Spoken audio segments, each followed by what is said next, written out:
Creative Cutter Room video. Today I'm going to be showing you how to make a shaker turtle card. Now I'm showing you the base here cut out in brown plain cardstock for the base of the card, and none of this brown is actually going to show through, but I wanted the look of the underside of the turtle in the inside of the card because I'm going to put a sentiment here in a light green color. So I made the shape card in brown, and I'm going to show you in a minute how to make that with your Gypsy.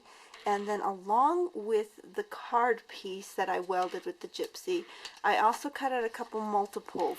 Okay, now I also cut out some patterned pieces for my turtle card, and this comes from the Paradise Beach stack.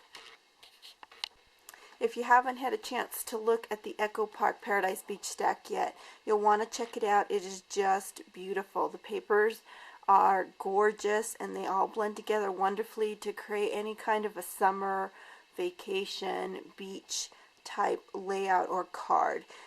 Because I've recently been to Hawaii, I still have that Hawaiian visions in my head of the wonderful places we've seen, so I was really anxious to create. Actually going to be my husband's Father's Day card. Now I'm going to flip through just so you can see some of the beautiful papers on here. It is 24 sheets of double-sided paper. I love this one. It is just absolutely gorgeous. That's another really beautiful, another beautiful one. There's a good pattern. There's some really neat solids. There's a nice orangey chevron pattern. But I just love this paper. Really wonderful patterns, and I was excited to play with that. So out of two of those colors, I created what's going to be the parts for my turtle. Now real quick, I also want to share with you that I did cut out another layer out of crafty foam, and if you've seen previous videos of mine, I've shared with you how to cut that out on your Cricut. And this was the inside piece, and as you can see, I cut off the arms. I did it by pushing this off to the edge of my Cricut mat, and then I just finished cutting off the arms that were on this side here.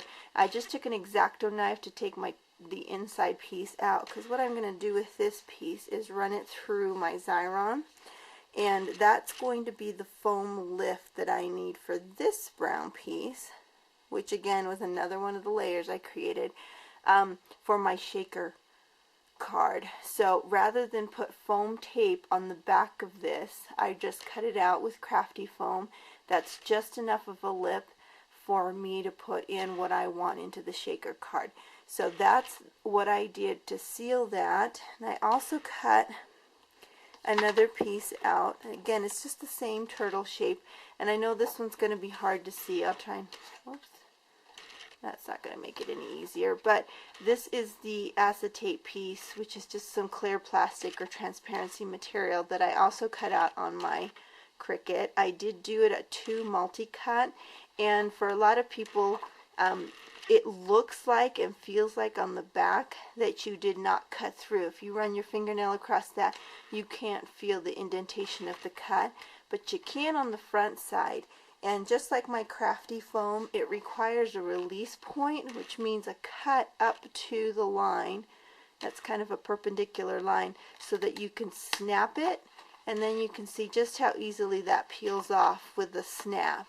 So when you want to create things with acetate and you feel the back, it'll feel like it didn't come off. But if you create that release cut, and for those of you that don't know what that is, you'll have to check out my Cricut expression book. I give you all the details about a release cut, how to work with these cuttable materials, and you can see there that I've got an acetate piece that's the exact shape of the turtle that I'm working with, and that's going to be the front cover of my little shaker piece.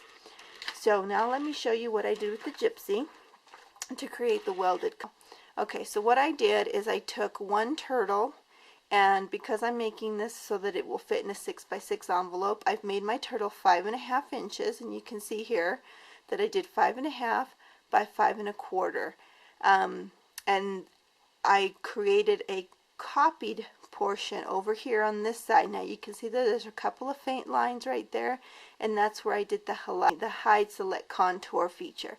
So let me show you real quick. I just wanted to show you the finished one, and as you can see, I took a couple of circles here, and I added those for eyes because I wanted to give this turtle just a little bit more detail.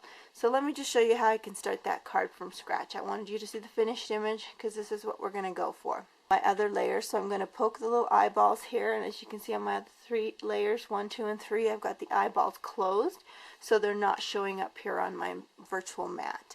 Now I'm going to toggle over to my cartridge called Life's a Beach, and as you can see here I have the shift lock button activated, and this button number is 42 for those of you that use button numbers, and I encourage you to do that and explain that also in my book. But here is the turtle that I'm going to be using, so I'm going to grab that turtle and I'm going to put it in the mat, and I'm going to slide that over to the right hand side.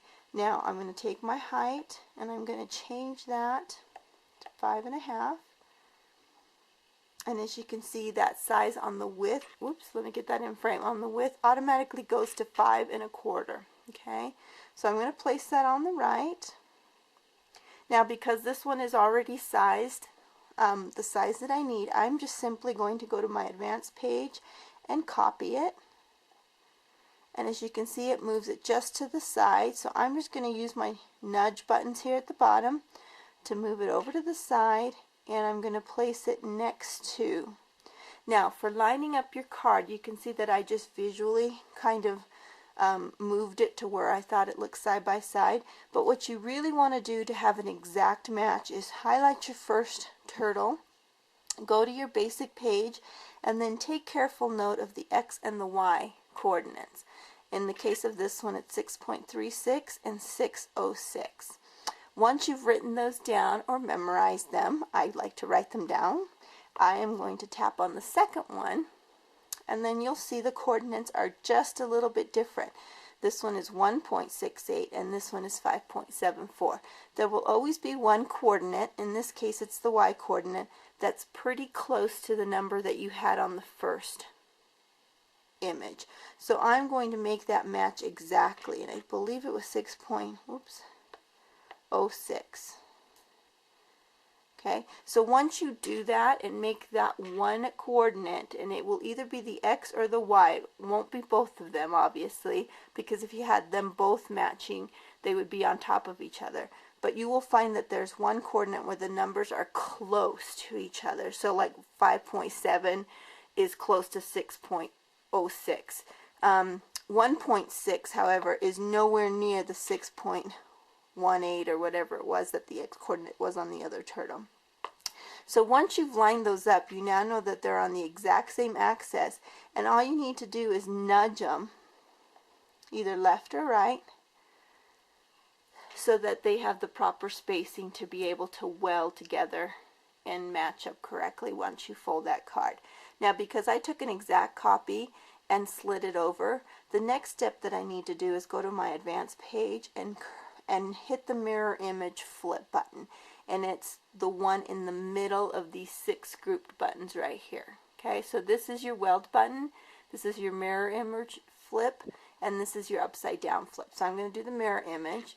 It's a slight adjustment, so you barely see anything happen, but it is important that you do it, because if you don't do that you won't get exact matchup once you fold that in half. So now that I've mirror image flipped it, I've lined it up, I've spaced it properly where I want to, the next thing I want to do is go back to my basic page and hit my group button, and it's the top left one here, left of the X, and I have one of my turtles in blue. I'm going to tap the second turtle in blue, and I'm going to now turn that group button off by tapping it again so the yellow light goes off, and then I'm going to go to my advanced page and hit weld. Okay, now you won't see anything magical happen at this point until you hit the little eyeball button, and you can see that both of those turtles are completely welded. Now the other thing that you will notice is that the cut lines from the middle have disappeared, and that's just perfectly fine because I'm going to cut an additional turtle to place over top in all of the layers that I showed you previously. So that's just how to create a shaped card, in this case in the shape of a turtle. That's the size that I need. Now you notice in my finished turtle I also added a couple of circles for the eyes, and what I did for that was, if you notice when you go back to you toggle back over to the cartridge page, there's this O right here. So I grabbed one of those. Actually, let me start a different group. So I just put my cursor down here on the mat so that I have a different group started, and I'm going to press 2 of these O's. So when I go back to this page, I don't really want an O shape, so what I'm going to do is highlight one of those, and I'm going to hit my hide select contour button right here, which is the bottom row of 3. It's the far right one. It looks like two right angles, and I'm going to tap on the outside image of that O, and I'm going to hide that. So what I'm left with is just the circle in the middle, and that's what I use to create the eyes for my turtle. So I'm going to hit OK and exit out of that. I would repeat that for the second O, and then I would take those O's and slide them into place on just the top layer of my card, which is the one on the right. So that's how I created my turtle image.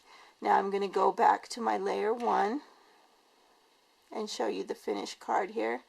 So here's my turtle on the right, my turtle on the left, and the 2 O's that I used to create that.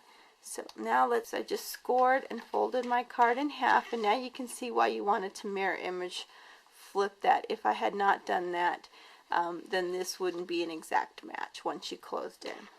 My turtle image shape, and I place that on the card, and on this piece all I need are the little green arms, head, and legs.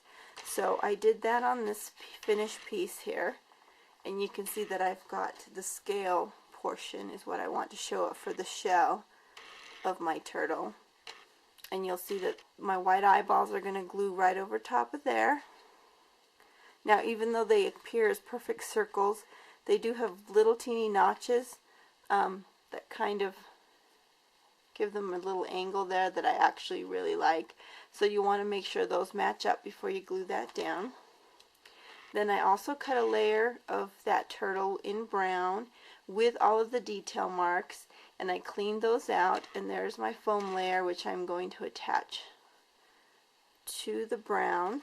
But before I completely glue that, I'm going to take my acetate piece, and I'm going to do this off camera because it's going to be hard to see it, and I'm going to sandwich that in between the brown and the foam piece, okay, so that I'll have acetate on the top part. So let me go ahead and do that, and then I'll be right back. So here is my finished turtle. I'm going to be adding a couple of more details, which I'll surprise you with the picture of the finished card. But here's my shaker box. I hope you can see that. And this is actually going to be my husband's Father's Day card. So let me just shake some of that off of the sentiment so you can see it. Actually, I think I made it worse, but I'm just going to click some of that off.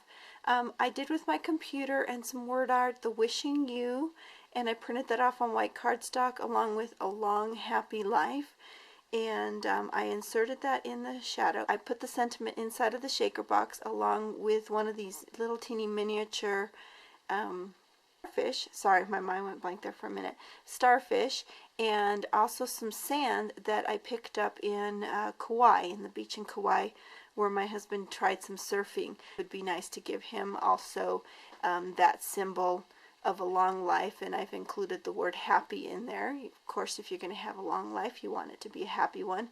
And in the inside, it's going to say Happy Father's Day, and then I'm going to write a sentiment in there. Like I said, I've got a couple more details that I want to add to my turtle, but I wanted to show you the shaker box. Now for this bow right here, I did make that with my bow maker. It's made out of sheer ribbon, and I tucked it in behind the green layer before I attached it to the brown layer, so you don't actually see where that's attached there, but I kind of wrapped it along the top half of the sentiment. I hope you can see that, and then underneath one arm here.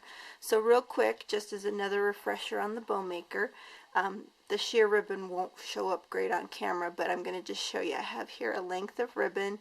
It's a little under 12 inches. It's probably like 10. I've got my pegs, which just inserted any of the 2 holes, and the closer they are together, the smaller the bow loops. And I'm going to hold a piece of this with my right hand. I'm going to start from the front of the bow maker, wrap around the back, tuck underneath the bottom here, and then I'm going to come up over the top, I'm going to switch hands so that I'm holding the top loop with my right hand, the bottom piece with my left, and I'm going to tuck that in, a little hole right there, and then pull tight. And as I pull tight, I'm going to, I call it wiggle, but I'm just going to wiggle it so that I center that bow perfectly in the middle there before I pull tight. As you can see, those pegs will come off, and you can just pull those off, and you have a perfectly tied bow. Now, because I have tails here on the end, that made it really easy to take those tails and wrap it around the top of that and underneath the arm. So with a piece of sheer ribbon, you have a perfectly tied bow there using the bow maker, and those pegs will again just tuck into the slots and move aside on your work surface. And here is my finished shaker card. So hope you'll check out the picture that I'm posting with all the finishing details on my website, www.creativecutterroom.com, and thanks for watching. Bye bye now.